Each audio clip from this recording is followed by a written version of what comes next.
At yun, paring Miyong ulit. At ang topic natin ngayon guys ay tungkol sa acquiring skills is also an asset. At kung interesado ako sa mga ganitong usapin at ganitong mga topic, lika, tara, nood tayo. Marami tayong matututunan. At yun guys, bago tayo pumunta sa main topic natin, may share lang akong short story.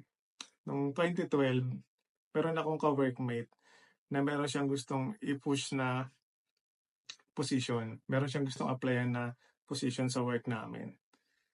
Ang problema, merong prerequisite para maging qualified siya. Although qualified naman siya dahil in terms of tenurity, matagal na siya sa company na yon. Ngayon, para maging qualified siya, kailangan niya mag-acquire ng skill para dun sa job position na gusto niya talagang i-push. Ano kasi yun IT position, tas kailangan ng basic programming. O basta may alam siya sa programming. Ang tinapos niyang course, college graduate din siya. Ang course na tinapos niya ay hindi related dun sa position na yon. So, ang ginawa niya, naghanap siya ng pwede niyang ma-enrollan or school na legit na masi-certify siya na nag-aral siya about sa programming. Naghanap siya, nag-enroll siya. Tapos, ang naging routine niya nun, may pasok siya kami ng Monday to Friday, tas during Saturday and Sunday naman, yung klase niya.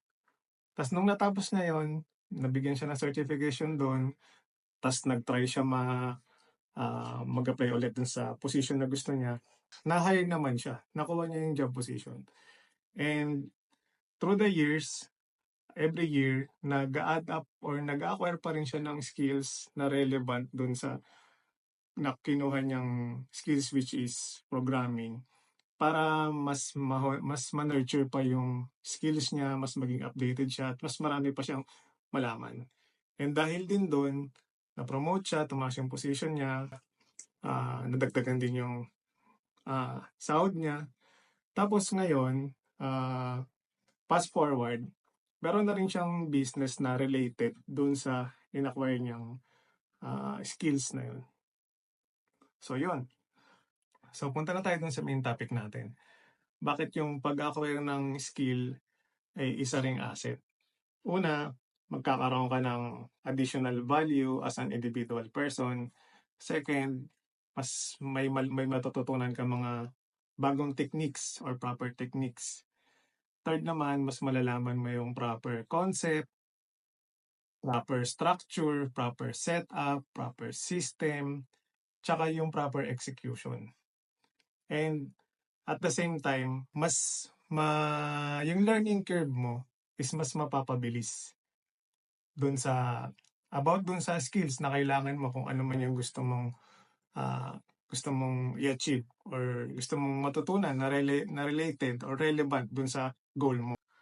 At yun, kaya ako'y naniniwala na ang pag-acquire ng skill ay isa ring asset kasi magagamit mo siya regardless kung empleyado ka or ikaw ay entrepreneur or business. Kung nasa side ka ng pagiging empleyado, magkakaroon ka ng additional value, magkakaroon ka ng advantage.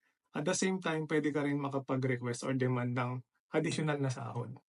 At kung nasa side ka naman ng pagiging entrepreneur, kung meron kang product na dinedevelop, may business expansion ka or gusto mong scale yung negosyo mo, meron pa rin dyan skill set na kailangan para doon sa certain goal mo na gusto mong ma-achieve.